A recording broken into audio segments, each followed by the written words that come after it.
நெஞ்சில் குடியிருக்கும் ஒரு 10 நிமிஷமோ 15 நிமிஷமோ ஒரு வீடியோவை மேக் பண்ணி நல்லவங்க, நம்பிக்கையானவங்க, இதுவரைக்கும் ஊழலே செய்யாதவங்க யாருன்னு பார்த்து தேர்ந்தெடுக்கணும்.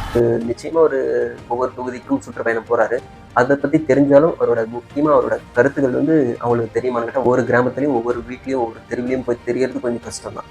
அப்படின்னு இருக்கும்போது ஒவ்வொரு கிராமத்திலையும் அவரோட தொண்டர்களோ அல்லது அவரோட நிர்வாகிகளோ அல்லது அவரோட ரசிகர்களோ இருப்பாங்க. அவங்களுக்கு விஜய் அவர்கள் ஒரு வீடியோ அவர் என்ன செய்வார், என்ன திட்டங்கள் கொண்டு வராரு, பொதுவாக சில விஷயங்களை எடுத்து அது ஒரு வீடியோவாக ஒரு 10 நிமிஷமோ 15 நிமிஷமோ ஒரு வீடியோவை மேக் பண்ணி நல்லவங்க, நம்பிக்கையானவங்க, இதுவரைக்கும் ஊழலே செய்யாதவங்க யாருன்னு பார்த்து தேர்ந்தெடுக்க சொல்லணும்.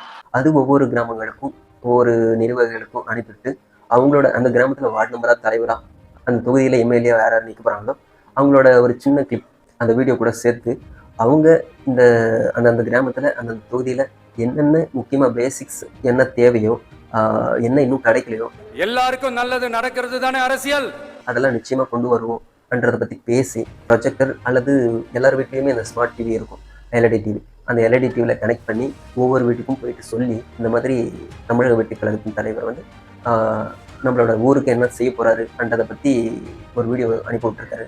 அது எல்லோரும் நீங்கள் கண்டிப்பாக பார்க்கணும் சொல்லிட்டு அந்த வீடியோவை எடுத்துகிட்டு போய் ஏதாவது ஒரு நாளை தேர்ந்தெடுத்து அந்த நாள் பொழுது போன நேரத்தில் அந்த வீடியோ போட்டு காமிச்சிட்டு அவர் கட்சியோட தலைவரோட கருத்துக்களை காமிச்சாங்கன்னா அது ஒரு இம்பாக்டை கிரியேட் பண்ணுறதுக்கு மிகப்பெரிய ஒரு வாய்ப்பு இருக்குது. அவங்க ஓட்டு போடுறதுக்கும் மிகப்பெரிய வாய்ப்பு இருக்குது.